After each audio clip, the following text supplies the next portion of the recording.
Shalom Bapak Ibu Saudara yang dikasih Tuhan dimanapun Bapak Ibu Saudara berada. Saya berdoa Bapak Ibu Saudara tetap dalam lindungan Tuhan Yesus Kristus. Kita bersyukur pada Minggu 12 April 2020 kita boleh kembali bersama-sama merayakan Paskah tahun ini, sekalipun dalam situasi dan suasana yang berbeda.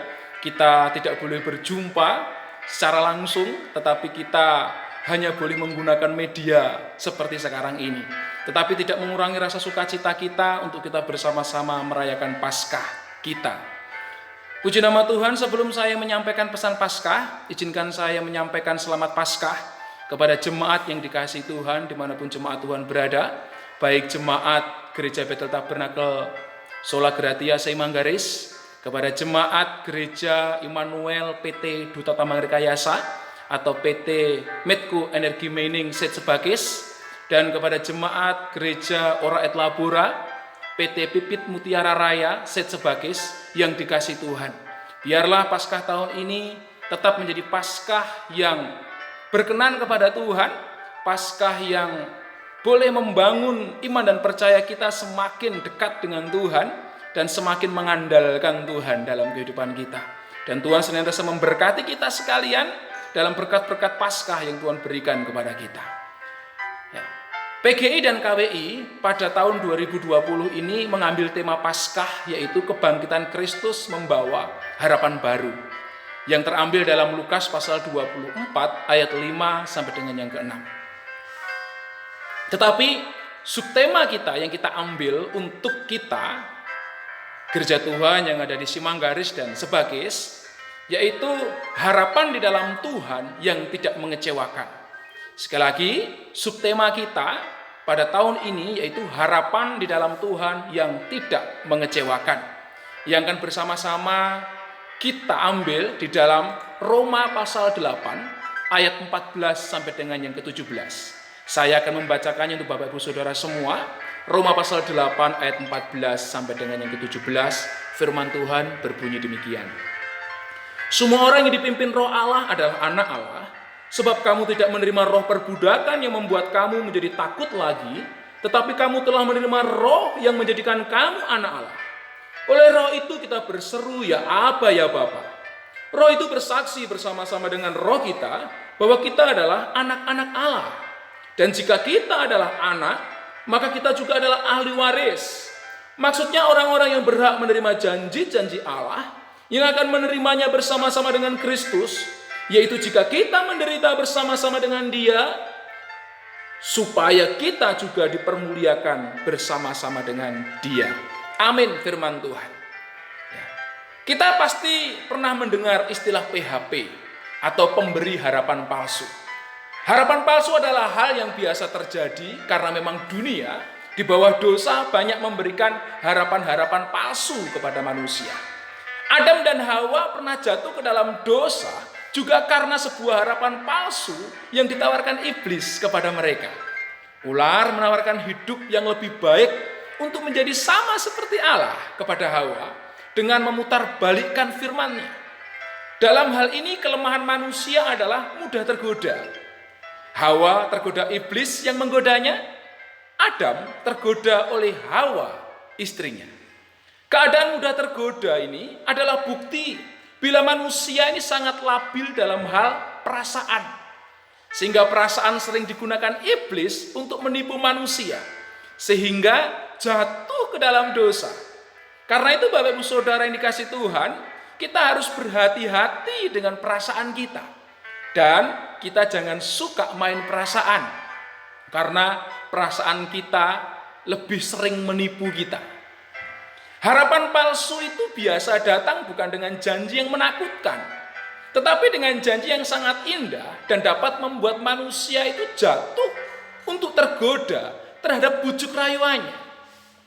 Yang kita perlukan di sini adalah hikmat Allah, supaya memampukan kita semua, orang percaya, untuk dapat membedakan antara harapan palsu dan harapan yang sejati yang berasal dari Tuhan. Sepanjang sejarah keselamatan, dalam perjanjian lama banyak dijumpai tentang harapan yang ditawarkan dunia yang dikontraskan dengan harapan yang diberikan oleh Tuhan. Dan karenanya Yesus Kristus datang ke dalam dunia. Dia disalibkan, mati dan dikuburkan. Dia bangkit pada hari yang ketiga. Dia naik ke surga untuk memberikan harapan yang baru kepada saudara dan saya, yang berujung kepada hidup yang kekal, yang tidak mengecewakan seperti yang diberikan oleh dunia, yang ujungnya adalah kebinasaan. Harapan yang tidak mengecewakan adalah visi yang menjadi nyawa dari sebuah kehidupan yang didapat hanya di dalam Yesus melalui kuasa kebangkitannya. Sekali lagi, harapan yang tidak mengecewakan adalah visi yang menjadi nyawa dari sebuah kehidupan yang didapat hanya di dalam Yesus melalui kuasa kebangkitannya. Pertanyaannya, bagaimana harapan yang tidak mengecewakan itu bekerja dalam hidup kita sebagai umat Tuhan? Dalam surat Roma 8 ayat 14 sampai dengan yang ke-17 yang sudah kita baca tadi, Tuhan memberitahukan bagaimana harapan yang tidak mengecewakan itu bekerja di antara kita. Yang pertama, Ia menjadikan kita sebagai anak Allah dalam ayat yang ke-14. Semua orang yang dipimpin Roh Allah adalah anak-anak Allah. Menjadi anak Allah bukanlah hal yang mustahil. Solusi menjadi anak Allah menurut ayat ini adalah dengan hidup dipimpin oleh Roh Allah. Kata semua orang bermakna bila menjadi anak Allah terbuka luas secara universal atau umum. Bukan hanya kepada keturunan Israel saja, tetapi sekalipun secara universal menjadi anak Allah itu bersifat terbatas kepada semua orang yang mau dipimpin oleh Roh Allah. Tidak ada paksaan untuk menjadi anak-anak Allah. Tetapi saudara dan saya pasti menjadi anak-anak Allah jika mau menerima Yesus Kristus sebagai Tuhan dan Juru Selamat dan memberikan diri untuk hidup dipimpin Roh Allah. Hidup dipimpin Roh Allah yang menjadikan kita anak Allah adalah hidup yang manunggal dengan Tuhan, dengan indikator utama yaitu hidup kita mengiring Tuhan, hidup kita dituntun Tuhan, hidup kita memakai semua cara yang dipakai Tuhan dan bukan kehendak diri kita sendiri, dan menjadikan firman Tuhan sebagai ukuran dalam berpikir, berkata, dan berbuat sesuatu. Jadi sebagai anak-anak Allah, kita harus hidup sesuai firman Tuhan saja, bukan yang lain. Oleh karena itu, Tuhan menyuruh kita untuk kita mengkoreksi hidup kita bila ada yang tidak sesuai dengan firman Tuhan. Bertobatlah dengan percaya dan mengaku segala pelanggaran kita kepada Tuhan dan jangan berbuat dosa lagi. Maka saudara dan saya akan dituntun untuk dijadikan sebagai anak-anak Allah karena kita dipimpin oleh Roh Allah. Yang kedua, Ia membebaskan kita dari perbudakan dalam ayat yang ke-15. Firman Tuhan katakan, sebab kamu tidak menerima roh perbudakan yang membuat kamu menjadi takut lagi, tetapi kamu telah menerima roh yang menjadikan kamu anak Allah. Oleh roh itu kita berseru, ya Aba, ya Bapa. Perbudakan membuat kita menjadi takut menatap masa depan. Karena secara logika, seorang budak akan melahirkan budak, kecuali budak tersebut ditebus. Perbudakan di sini adalah perbudakan kebinasaan menurut Roma 8 ayat 21. Dosa dan hawa nafsu yang menjadikan kita takut untuk jujur dan berterus terang juga adalah bukti nyata daripada perbudakan. Ketakutan kita karena dosa, firman Tuhan katakan akan membuat kita merasa malu. Karena itu ketakutan di dalam dosa sering menjerumuskan kita pada perbudakan, yaitu membuat kita memiliki keterikatan dengannya. Keterikatan dengan dosa membuat manusia selalu dibayang-bayangi dengan berbagai tuduhan-tuduhan dosa dalam hidupnya. Tuduhan-tuduhan itu membuat manusia tidak dapat maksimal untuk hidup dengan harapan. Tetapi dengan karunia-Nya, Allah telah menjadikan kita sebagai anak Allah, yang memungkinkan kita untuk memanggil Allah dengan sebutan ya Aba, ya Bapa. Tidak ada lagi jarak antara kita dengan Tuhan. Yesus Kristus telah menjadikan dirinya sebagai korban pengganti dari segala dosa kita, supaya kita beroleh kemenangan dan kemerdekaan, sehingga hidup kita penuh dengan pengharapan, bukan perbudakan lagi. Sehingga tidak ada lagi batasan antara kita dengan Allah, karena kita adalah anak-anak-Nya, dan Dia adalah Bapa kita yang bertanggung jawab pada masa depan kita, orang-orang yang mau bersandar dan berharap hanya kepadanya. Yang ketiga, bagaimana harapan yang tidak mengecewakan itu bekerja dalam hidup kita adalah Ia membuat kita bersaksi di dalam roh. Dalam ayat yang ke-16 kita baca, roh itu bersaksi bersama-sama dengan roh kita bahwa kita adalah anak-anak Allah. Di sini kita belajar tentang kesaksian sebagai anak Allah. Dasar kesaksian adalah dorongan dari roh Allah, bukan sekadar pengalaman yang terbangun dari fantasi roh kita sebagai orang yang sekadar merasa menjadi anak Allah. Dalam hal ini kita harus membedakan merasa dan merasa-rasa. Kadangkala kita sering hidup dalam perasaan kita. Kita merasa sebagai anak Allah, tetapi kita belum benar-benar melakukan kehendak Allah. Berarti kita hanya sekadar merasa-rasa.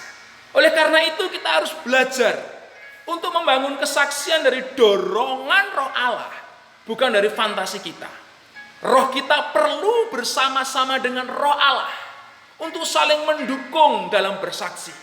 Artinya tidak ada pertentangan kebenaran di dalamnya, dan terjadi kecocokan dengan firman Tuhan.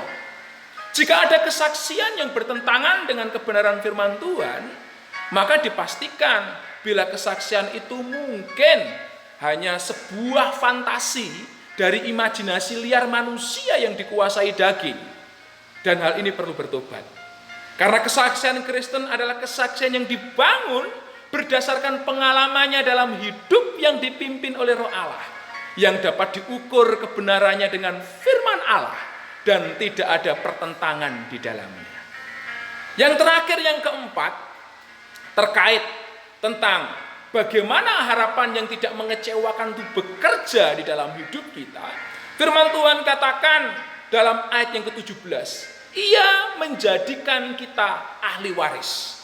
Firman Tuhan berbunyi demikian, dan jika kita adalah anak, maka kita juga adalah ahli waris.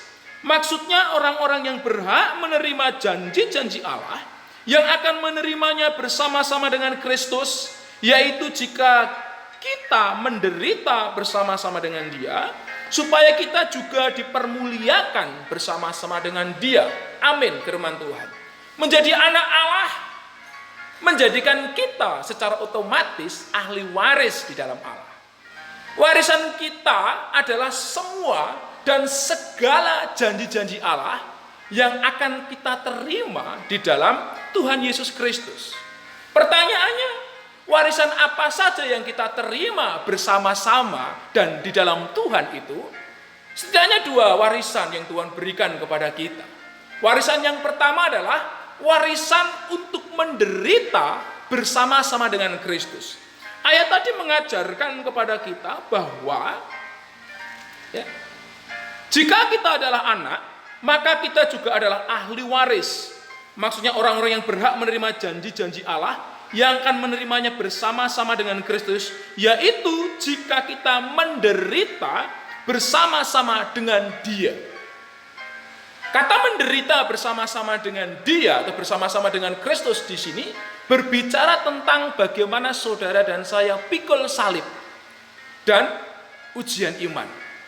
Karena itu jangan menjadi lemah dan kehilangan pengharapan ketika saudara dan saya menghadapi penderitaan dunia ini. Karena di dalam Kristus kita juga mendapatkan warisan untuk menderita pikul salib. Saat ini mungkin ada yang dilarang beribadah, ada yang dihina, ada yang disudutkan, ada yang dipenjarakan karena Kristus. Bahkan mungkin ada yang dibunuh. Saya mau mengajak kepada saudara dan saya untuk terus mengucap syukur kepada Tuhan. Karena Tuhan mewariskan kita, salah satunya adalah warisan untuk pikul salib. Warisan untuk menderita bersama-sama dengan Dia. Tuhan mengizinkan saudara dan saya untuk ikut meneladani penderitaan Kristus yang setia sampai mati di atas Golgota. Karena itu, mari kita bersama-sama menjaga setiap hati kita, supaya tidak keluar keluhan-keluhan yang membuat kita tidak bisa bersyukur dengan penderitaan yang saat ini kita hadapi. Warisan yang kedua, kalau kita membaca ayat yang tadi, jika yang pertama adalah warisan untuk menderita bersama-sama dengan Kristus, warisan yang kedua adalah warisan untuk dipermuliakan bersama-sama dengan Dia. Di belakang salib ada mahkota. Sehabis hujan, terbit pelangi. Ada kenikmatan di balik kesengsaraan. Penderitaan kita tidak akan berlangsung lama. Karena di balik duka menanti warisan untuk dipermuliakan bersama-sama dengan Kristus. Dipermuliakan bersama-sama dengan Kristus digambarkan oleh Rasul Paulus dalam Roma 8 ayat 28-30. Yaitu Tuhan mendatangkan kebaikan kepada kita semua. Dalam ayat ke-28. Tuhan menjadikan kita serupa dengan gambaran anaknya. Ayat yang ke-29.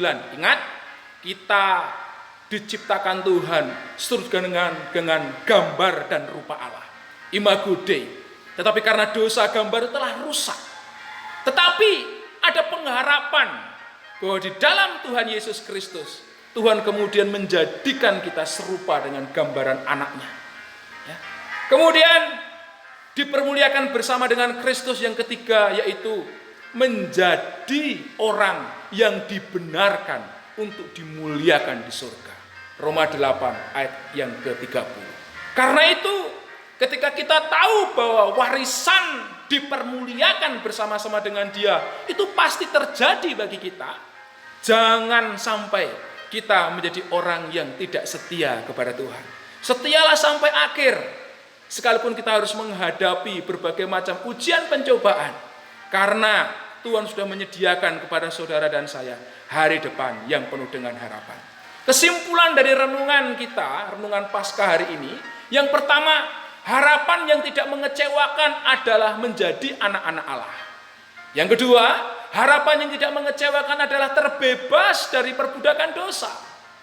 Yang ketiga, harapan yang tidak mengecewakan membangun kesaksian rohani.